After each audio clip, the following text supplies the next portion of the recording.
یہ طریقہ کار امن عمل کو نقصان پہنچانے کا باعث بنے گا اور یہ افغان لیڈروں کی ماضی کی غلطیوں کو دہرانے کے مترادف ہے۔ اخبار کا مزید کہنا ہے کہ طالبان کی طرف سے ظلم خلیل زاد کی ٹویٹ پیغامات پر اب تک کوئی رد عمل سامنے نہیں آیا ہے۔ گزشتہ اتوار کو تاہم طالبان نے اپنے پیغام میں کہا تھا کہ امریکی فضائی حملوں میں صوبہ ہلمند کو نشانہ بنایا جا رہا ہے۔ ساتھ ہی طالبان نے خبردار کیا تھا کہ امریکی حملوں کے جاری رہنے اور اس سے پیدا ہونے والی صورتحال کی تمام تر ذمہ داری براہ راست امریکہ پر عائد ہوتی ہے۔ اقوام متحدہ سمیت متعدد عالمی اداروں نے عالمی وبائی مرض کورونا وائرس کا علاج آئندہ برس تک دریافت ہونے کی امید ظاہر کی ہے۔ وہی دوسری جانب اس امر پر تشویش کا اظہار کیا جا رہا ہے کہ ویکسین ذخیرہ کرنے کے امور دنیا میں 3 ارب لوگوں کو علاج سے محروم کر سکتے ہیں۔ روزنامہ انڈین ایکسپریس کی ایک رپورٹ کے مطابق فیکٹری سے لے کر سرنج تک کورونا وائرس ویکسین کے متعلقین کو مضبوط اور محفوظ رہنے کے لیے نان اسٹاپ جراثیم سے پاک ریفریجریشن نظام کی ضرورت ہوتی ہے، لیکن ترقی پذیر ممالک کو ویکسین کو کولڈ چین یعنی ایک معین درجہ حرارت پر برقرار رکھنے کے لیے اہم پیش رفت کے باوجود دنیا کے 7.8 ارب لوگوں میں سے تقریباً 3 ارب لوگوں کے اس ویکسین سے محروم رہنے کے خدشات ہیں، کیونکہ یہاں حفاظتی ٹیکہ سازی کی مہم کے لیے درجہ حرارت سے کنٹرول اسٹوریج کافی نہیں ہے۔ کورونا وائرس ویکسین کے لیے کولڈ چین کو برقرار رکھنا امیر ترین ممالک میں بھی آسان نہیں ہوگا۔ روزنامے کا مزید کہنا ہے کہ آئندہ برس تک کووڈ-19 بیماری کے انسداد کی ویکسین تیار ہو جائے گی۔ اس ویکسین کو لگانے کے لیے بہت بڑی تعداد میں سرنجوں کی ضرورت ہوگی۔ ایک اندازے کے مطابق سن 2021 تک کورونا وائرس کی نئی ویکسین لگانے کے لیے 1 ارب سے زائد سرنج درکار ہوں گی۔ اقوام متحدہ نے بتایا کہ اتنی بڑی تعداد میں سرنج جمع کرنے کا سلسلہ شروع کر دیا گیا ہے۔ اس بیان سے واضح ہو گیا ہے کہ ویکسین انسانی بدن میں انجیکشن یا ٹیکے کی صورت میں ہی لگائی جائے گی۔ اقوام متحدہ کے بہبود اطفال کے ادارے یونیسیف کا کہنا ہے کہ وہ اپنے گوداموں میں رواں برس کے اختتام تک 520 ملین سرنج جمع کرنے میں کامیاب ہو جائے گی۔ عالمی ادارے صحت کے مطابق اس وقت مختلف 42 ویکسین کے آزمائشی عمل جاری ہیں، ان میں سے 10 کا تیسرا اور حتمی مرحلہ شروع ہو چکا ہے۔ متحدہ عرب امارات اور اسرائیل کے درمیان فضائی رابطے کی بحالی کے ساتھ دونوں ممالک کے درمیان باہمی تعلقات کے استحکام کا سلسلہ شروع ہو گیا ہے، جہاں متحدہ عرب امارات سے اتحاد ایئر ویز کی پرواز نمبر 9607 پیر کو تل ابیب پہنچی۔ اتحاد نے کہا کہ مستقبل میں دونوں ممالک کے مابین مسافروں کی باقاعدہ پروازوں کی شروعات کا ارادہ رکھتی ہے اور ایک عبرانی ویب سائٹ کا آغاز کر رہی ہے۔ روزنامہ ٹائمز آف انڈیا کی ایک رپورٹ میں کہا گیا ہے کہ اسرائیل اور عرب ممالک کے درمیان باہمی تعلقات استوار کرنے سے متعلق صدر امریکہ ڈونلڈ ٹرمپ اور ان کے حامیوں کی کوششیں کامیاب ہوتی نظر آ رہی ہیں، جہاں متحدہ عرب امارات کے ساتھ باہمی تعلقات کے معاہدے کے بعد اسرائیلی وفد نے بحرین کا دورہ شروع کر دیا۔ اسی سے متعلق روزنامے کی ایک اور رپورٹ میں صدر امریکہ کے مشرق وسطیٰ کے نمائندے او بی ورکوٹوز نے کہا ہے کہ اگر ٹرمپ اگلے ماہ کے انتخابات میں شکست کھاتے ہیں تو بھی اس سے زیادہ معاہدے ہوں گے۔ امریکہ کی ان کوششوں کو ایران پر دباؤ ڈالنے کی حکمت عملی بھی قرار دیا جا رہا ہے۔ بحرین اور اسرائیل نے 2 طرفہ سیاسی اور سفارتی تعلقات استوار کرنے کے لیے 15 ستمبر کو تاریخی امن معاہدے پر دستخط کیے تھے۔ گرچہ ان معاہدوں پر دستخط پر بحرینی شہریوں نے ناراضگی کا اظہار کیا تھا، تاہم بحرین کی حکومت کا کہنا ہے کہ یہ معاہدہ اس کے مفادات کو ایران سے تحفظ فراہم کرے گا۔ واضح رہے کہ بحرین شیعہ اکثریتی ملک ہے، تاہم وہاں سنی مسلمانوں کی حکومت ہے۔ ویتنام میں گزشتہ 2 ہفتوں سے موسلادھار طوفانی بارش کے سبب آنے والے سیلاب اور زمین کھسکنے کے واقعات میں 90 سے زائد افراد ہلاک ہو گئے ہیں اور 34 افراد لاپتہ ہیں۔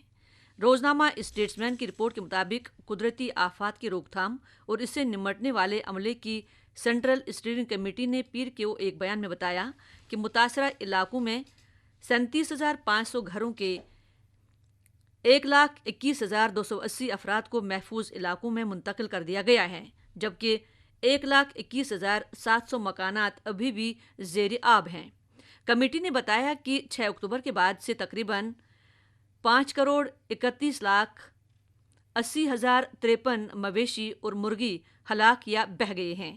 شدید بارشوں نے کٹاؤ اور متعدد قومی شاہراہوں اور مقامی سڑکوں کو بھی نقصان پہنچایا ہے۔ ویتنام نیوز ایجنسی کی اطلاع کے مطابق وسطی علاقوں میں بدھ تک موسلادھار بارش کی پیش گوئی کی گئی ہے۔ اردو نیوز میگزین کے تحت ابھی آپ سن رہے تھے حالت حاضرہ پر مبنی جہاں نما۔ ایکسٹرنل سروسز ڈویژن آل انڈیا ریڈیو کی یہ اردو سروس ہے۔ اب پیش خدمت ہے آج کی بات۔ پاکستان سے موصول ہونے والی خبروں سے پتہ چلتا ہے کہ اپوزیشن پارٹیوں کی طرف سے بحالی جمہوریت کے لیے جو نئی تحریک شروع ہوئی ہے اس نے ابتدائی مرحلے میں ہی خاصا زور پکڑ لیا ہے اور مختلف شہروں میں جو ریلیوں اور جلسوں کا اہتمام ہو رہا ہے ان میں عوام بڑی تعداد میں شریک ہو رہے ہیں۔ تحریک کا خاص ایشو یہ ہے کہ پاکستانی فوج آئین کا پورے طور پر پاس کرے اور صرف اپنے پیشہ ورانہ فرائض سے سروکار رکھے۔ اپوزیشن کا الزام ہے کہ پاکستانی فوج سیاسی معاملات میں مداخلت کر کے آئین کی خلاف ورزی کرتی ہے۔ ادھر 2008 کے بعد سے یعنی جنرل مشرف کے زوال کے ساتھ ہی جمہوریت کی جو بحالی ہوئی اس کے بعد سے فوج نے براہ راست تو اقتدار پر شبخون نہیں مارا لیکن سیاسی معاملات میں مداخلت کرنے سے وہ کبھی باز نہیں آئی۔ گزشتہ جنرل الیکشن میں مبینہ طور پر اس نے پردے کے پیچھے سے ایسے ہتھ کنڈے استعمال کیے کہ عمران کو برسر اقتدار لایا جا سکے۔ بہرحال اس تحریک سے فوری طور پر فوج کی بے چینی بڑھ گئی ہے۔ وزیر اعظم عمران خان فوج کا دفاع کرنے کی بھرپور کوشش کر رہے ہیں لیکن اندازہ یہی ہوتا ہے کہ فوج کی حمایت میں وہ جو کچھ کہہ رہے ہیں اس کا الٹا ہی اثر ہو رہا ہے۔ عمران خان کا سیدھا الزام یہی ہے کہ اپوزیشن لیڈران بطور خاص سابق وزیر اعظم نواز شریف فوج کو ہندوستان کے اشارے پر بدنام کر رہے ہیں۔ ان کی سازش ہے کہ فوج کو کمزور کیا جائے۔ فوج کی مدافعت کرتے ہوئے ایک بیان میں انہوں نے سپریم کورٹ کے ایک سابق چیف جسٹس کا حوالہ بھی دیا جس نے کہا تھا کہ پاکستان میں فوج ہی سب سے زیادہ ایماندار ادارہ ہے۔ یہ حوالہ دے کر عمران خان خود ہی عجیب قسم کی صورتحال میں پھنس گئے کیونکہ لوگوں کے سامنے ایک تازہ واقعہ بھی تھا جس سے فوج کی کارکردگی پر سوال اٹھے تھے۔ دراصل سپریم کورٹ کے جج جسٹس فائز عیسیٰ نے ایک فیصلے میں یہ کہا تھا کہ کچھ فوجی افسران آئین کی کھلم کھلا خلاف ورزی کر رہے ہیں اور سیاسی معاملات میں دخل اندازی کر کے خود اپنے حلف کے خلاف کام کرتے رہے ہیں۔ اس فیصلے کی پاداش میں جسٹس عیسیٰ کے خلاف عمران حکومت نے ایک ریفرنس پیش کیا تھا۔ چونکہ یہ واقعہ حال ہی کا ہے لہٰذا لوگوں کے ذہنوں میں یہ بات تھی کہ جسٹس فائز عیسیٰ کے خلاف انتقامی کارروائی کے طور پر ریفرنس پیش کیا گیا تھا۔ بہرحال سپریم کورٹ نے خود ہی اس ریفرنس کو خارج کر دیا تھا۔ اس سے عمران خان کی فوج کا دفاع کرنے کی کوشش فلاپ ہو گئی۔ اپنے ایک اور بیان میں عمران خان نے ذوالفقار علی بھٹو سے لے کر نواز شریف تک پر یہ الزام لگایا تھا کہ یہ لوگ تو خود بھی فوج کے تھے اور اسی ذریعے سے سیاست میں آئے تھے، لہٰذا انہیں فوج کو بدنام کرنے کا کوئی حق حاصل نہیں ہے۔ ان کی اس بات میں تھوڑا دم تھا۔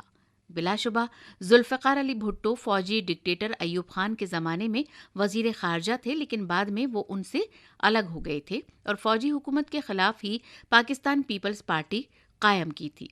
تب سے اب تک وہ اور ان کا پورا بھٹو خاندان فوج کا نشانہ بنتا رہا۔ جنرل ضیاء الحق نے صرف 1977 میں نہ صرف ان کی حکومت کا تختہ الٹا تھا بلکہ انہیں پھانسی کے تختے پر بھی لٹکا دیا تھا۔ عمران خان کا یہ کہنا بھی درست تھا کہ نواز شریف بھی کبھی فوج کے حامی تھے۔ بے نظیر بھٹو کے خلاف جب 1990 کی دہائی میں فوج نے ایک سازش رچی تھی اور اسلامی جمہوری اتحاد کے نام سے جو ایک سیاسی گروپ قائم کرایا تھا اس میں نواز شریف بھی شامل تھے۔ لیکن یہ بھی درست ہے کہ جب وزیر اعظم کے طور پر نواز شریف نے اپنے آئینی حق کا استعمال کرتے ہوئے فوج کو اس کا مقام یاد دلانا چاہا تب فوج نے ان کے خلاف اپنی طاقت استعمال کی اور انہیں اقتدار سے بے دخل کیا۔ جنرل مشرف نے سن 1999 میں ان کا تختہ پلٹا اور انہیں خاندان سمیت جلا وطن کیا۔ جنرل مشرف پر بے نظیر بھٹو کو قتل کرانے کا بھی الزام ہے۔ بہرحال یہ درست ہے کہ جو لوگ کبھی فوج کے ساتھ تھے انہیں بھی فوج نے نہیں بخشا۔ وہ لوگ منتخب ہو کر جب وزیر اعظم بنے تو اکثر وہی وزراء اعظم انہی فوجی جنرلوں کے ہاتھوں بے دخل کیے گئے جنہیں خود انہوں نے ہی بحال کیا تھا۔ وزیر اعظم عمران خان کو تو یاد رہا کہ بھٹو اور نواز شریف کبھی فوج کے ساتھ تھے لیکن یہ بات انہیں یاد نہ رہی کہ پاکستانی فوج کسی کی سگی نہ ہو سکی۔ اسے صرف اپنا مفاد عزیز تھا اور آج بھی ہے۔ فوج ہمیشہ منتخب حکومت سے زیادہ طاقتور بن کر رہی اور اب بھی طاقتور ہی بن کر رہنا چاہتی ہے۔ خود عمران خان، جنہیں مبینہ طور پر فوج ہی برسر اقتدار لائی ہے، ہر محاذ پر ناکام ہونے کے باعث فوج کے لیے ایک بوجھ بنتے جا رہے ہیں۔ لیکن سیاسی صورتحال کچھ ایسی ہے کہ فوج کے پاس عمران خان کو برداشت کرنے کے علاوہ فی الحال کوئی متبادل نہیں، اسی لیے دونوں ایک دوسرے کی حمایت کرنے پر مجبور ہیں۔ اب دیکھنا یہ ہے کہ فوج اور اپوزیشن پارٹیوں کی موجودہ محاذ آرائی کہاں جا کر ختم ہوتی ہے اور جوڑ گھٹا کر اس کا نتیجہ کیا سامنے آتا ہے۔ لیکن یہ بات یقین کے ساتھ کہی جا سکتی ہے کہ کوئی بڑی تبدیلی آنے والی ہے یا کوئی بڑا واقعہ پیش آ سکتا ہے۔ آج کی بات آپ نے سنی۔ آل انڈیا ریڈیو کی اردو سروس سے آئیے اب سنتے ہیں خبرنامہ۔ وزیراعظم نریندر مودی نے کہا ہے کہ بھارت کورونا وائرس کے ٹیکے کی تیاری میں پیش ہے۔ کووڈ-19 سے صحت یاب ہونے والوں کی شرح بڑھ کر 88.63% ہو گئی ہے۔ سڑک ٹرانسپورٹ اور شاہراہوں کے وزیر نتن گڈکری نے آسام میں ورچوئل طریقے پر پہلے کثیر ماڈل لاجسٹک پارک کا سنگ بنیاد رکھا۔ آسٹریلیا، بھارت، امریکہ اور جاپان مالابار کی بحری مشقوں میں حصہ لیں گے۔ وزیراعظم نریندر مودی نے کہا ہے کہ بھارت اس وقت کووڈ-19 کا ٹیکہ تیار کرنے کے معاملے میں پیش ہے۔ جناب مودی نے کہا کہ ملک میں ہی دیسی جانکاری سے 30 سے زیادہ ٹیکے تیار کیے جا رہے ہیں اور ان میں سے 3 کافی آگے کے مرحلے میں ہیں۔ انہوں نے زور دے کر کہا کہ بھارت پہلے ہی ٹیکہ فراہم کرنے کی غرض سے مستحکم نظام قائم کرنے کے لیے کام کر رہا ہے۔ وزیراعظم کل شام بڑے چیلنجوں سے متعلق سالانہ میٹنگ جی کیمپ 2020 کی افتتاحی تقریب میں ورچوئل طریقے سے کلیدی خطبہ دے رہے تھے۔ جناب مودی نے کہا کہ بھارت لوگوں کے سرگرم تعاون کی بدولت کووڈ-19 سے ہونے والی اموات کی شرح بہت کم برقرار رکھے ہوئے ہے۔ انہوں نے کہا کہ آج بھارت میں کووڈ کے معاملوں کی تعداد میں روزانہ کمی دیکھنے کو مل رہی ہے۔ وزیراعظم نے یہ بھی کہا کہ بھارت کے تجربے اور تحقیقی صلاحیت کے ساتھ ہم حفظان صحت کی عالمی کوششوں کا مرکز ہوں گے۔ ہم دیگر ملکوں کی مدد کرنا چاہتے ہیں تاکہ وہ ان شعبوں میں اپنی صلاحیتوں میں اضافہ کر سکیں۔ جناب مودی نے کہا کہ ایسے معاشرے مستقبل کی تعمیر کریں گے جو سائنس اور اختراع میں سرمایہ کاری کرتے ہیں۔ جناب مودی نے کہا کہ سائنس کبھی بھی محدود ہو کر فروغ نہیں پا سکتا اور بڑی تبدیلیوں کے پروگرام نے ان قدروں کو اچھی طرح سمجھ لیا ہے۔ انہوں نے کہا کہ بھارت میں ایک مضبوط اور درخشاں سائنسی کمیونٹی ہے اور ملک میں اچھے سائنسی ادارے بھی ہیں جو خاص طور سے پچھلے چند مہینوں کے دوران کووڈ-19 سے نمٹنے میں بھارت کے سب سے بڑے اثاثے رہے ہیں۔ وزیراعظم نے زور دے کر کہا کہ حکومت خاص طور سے دیہی علاقوں میں اور زیادہ میڈیکل کالج قائم کر رہی ہے اور وہ نوجوانوں کے لیے مزید مواقع کو یقینی بنائے گی اور گاؤں کے لیے بہتر حفظان صحت لائے گی۔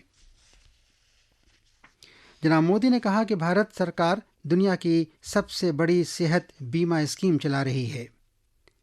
3 روزہ پروگرام میں پینل مذاکرات، رہنماؤں کی بات چیت اور مختلف موضوعات پر ورچوئل طور پر غیر رسمی بات چیت شامل ہیں۔ کووڈ کے خلاف لڑائی میں بھارت نے کئی اہم سنگ میل قائم کیے ہیں۔ پچھلے 24 گھنٹوں کے دوران تقریباً 3 مہینوں میں پہلی بار اس بیماری میں مبتلا مریضوں کی تصدیق شدہ تعداد 50,000 سے کم ہو گئی ہے۔ 24 گھنٹوں کے دوران 46,790 نئے مریضوں کا پتہ چلا ہے۔ روز بروز کووڈ مریضوں کے صحت یاب ہونے کی بڑھتی تعداد اور شرح اموات میں کمی سے بھارت میں زیر علاج مریضوں کی تعداد میں 10% کمی ہوئی ہے۔ اس وقت 7.5 لاکھ سے کم مریض زیر علاج ہیں جو کل تعداد کا محض 9.85% ہے۔ روح بصحت ہونے والوں کی تعداد 67 لاکھ سے تجاوز کر گئی ہے۔ پچھلے 24 گھنٹوں کے دوران مجموعی طور پر 69,720 مریض روح بصحت ہوئے ہیں اور انہیں اسپتال سے چھٹی دے دی گئی ہے۔ قومی سطح پر مریضوں کے صحت یاب ہونے کی شرح مزید بہتر ہو کر 88.63% ہو گئی ہے۔ پچھلے 24 گھنٹوں کے دوران 587 اموات کی خبر ملی ہے۔ ان میں سے لگ بھگ 81% اموات 10 ریاستوں اور مرکز کے زیر انتظام علاقوں میں ہوئی ہیں۔ لگاتار دوسرے دن اموات کی تعداد 600 سے کم رہیں۔ دنیا میں بھارت واحد ملک ہے جہاں صحت یاب ہونے والے مریضوں کی تعداد سب سے زیادہ ہے اور مرنے والوں کی شرح کے اعتبار سے بھارت ان ملکوں میں شامل ہے جہاں یہ شرح سب سے کم ہے۔ ملک میں آج شرح اموات 1.52% ہے۔ عالمی صحت تنظیم کے ڈائریکٹر جنرل نے کہا ہے کہ اب کوویکس میں 184 ملک شامل ہو چکے ہیں۔ انہوں نے کل جنیوا میں کووڈ-19 کے بارے میں نامہ نگاروں سے گفتگو کرتے ہوئے یہ بات بتائی۔ انہوں نے کہا کہ کوویکس کا مقصد کووڈ-19 کے ٹیکے کی تیاری کے لیے رقم فراہم کرنا ہے تاکہ اسے ایمانداری کے ساتھ غریب اور امیر ملکوں میں تقسیم کیا جا سکے۔ عالمی صحت تنظیم کے ڈائریکٹر جنرل نے کہا کہ شمالی کرۂ ارض میں خاص طور پر یورپ اور شمالی امریکہ میں سردی شروع ہونے سے کووڈ کے واقعات بڑھ رہے ہیں، لہذا ضرورت اس بات کی ہے کہ سبھی سرکاروں کو اسے پھیلنے سے روکنے کے بنیادی کام پر توجہ دینا چاہیے تاکہ روزی روٹی اور زندگیوں کو بچایا جا سکے۔ یہ خبریں آل انڈیا ریڈیو سے نشر کی جا رہی ہیں۔ سڑک ٹرانسپورٹ اور شاہراہوں کے وزیر نتن گڈکری نے آج ورچوئل طریقے سے آسام میں ملک کے پہلے کثیر ماڈل لاجسٹک پارک کا سنگ بنیاد رکھا۔ آسام کے وزیر اعلیٰ سربانند سونووال اور مرکزی وزیر مملکت doctor Jitendra Singh, retired general V K Singh اور رامیشور تیلی اور آسام کے کئی وزیروں نے بھی اس تقریب میں شرکت کی۔ بونگائی گاؤں میں 700 کروڑ روپے کی لاگت سے بنایا جانے والا یہ پارک آسام اور شمال مشرق کے دوسرے حصوں کے لوگوں کو فضائی، سڑک، ریل اور پانی کے راستے براہ راست کنیکٹیویٹی فراہم کرے گا۔ اس سے 20 لاکھ لوگوں کو روزگار بھی ملے گا۔ اسے مرکز کے بھارت مالا پریوجنا کے تحت تیار کیا جائے گا۔ اس پروجیکٹ کے نفاذ کے لیے مفاہمت کے ایک اقرار نامے پر بھی دستخط کیے جائیں گے۔ آسٹریلیا، بھارت، امریکہ اور جاپان کی مالابار بحری مشقوں میں حصہ لے گا۔